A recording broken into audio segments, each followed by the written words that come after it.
I'll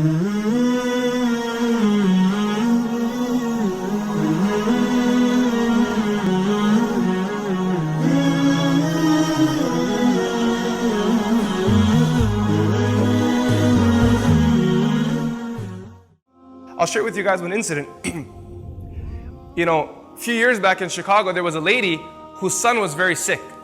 Very young man, her son was sick.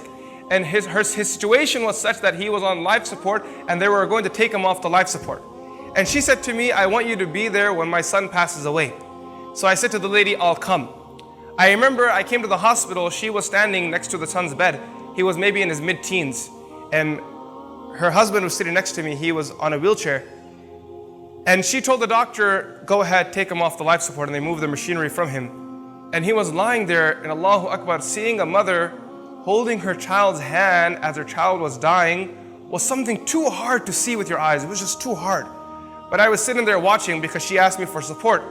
But it was so difficult for me to sit there that I started looking down and tears started flowing from my eyes. And this lady was holding her son's hand and just biting her lip and just saying to her son, she kept saying in a soft tone, everything will be okay, everything will be okay. And she knows that his pulse is cutting down. She can feel it. She's holding his hand. And then she says to the doctor, when the final moments come, let me know. The doctor said to her, these are the final moments now.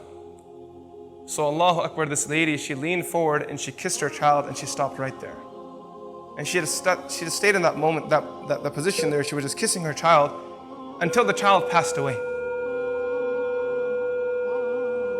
After the child passed away, I stood up to greet her. I said, Auntie, I apologize for not being able to give you the support at this tough moment because I was breaking down in tears myself.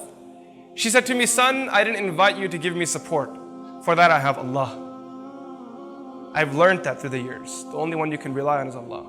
However, the reason why I called you here is because I wanted you to be witness that I loved my son. See, a few weeks ago, my son and I had an argument. And he fell ill while we were in the state of that argument. I didn't get a chance to tell him how much I loved him.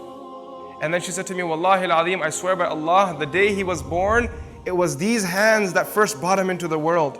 And I was the first one to hold him and I was the first one to kiss him.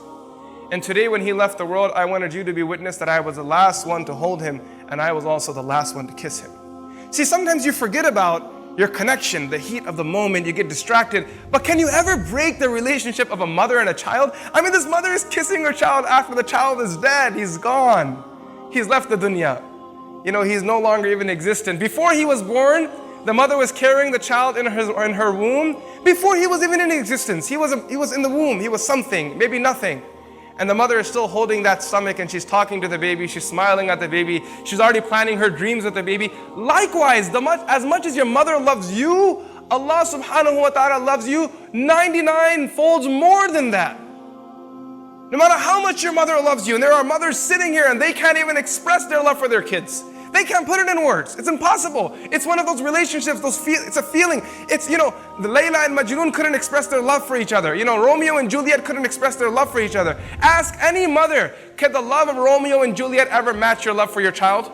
And the mother will say, Romeo and Juliet are amateurs. We're the pros. And if you think you're the pros, Allah subhanahu wa ta'ala is beyond you.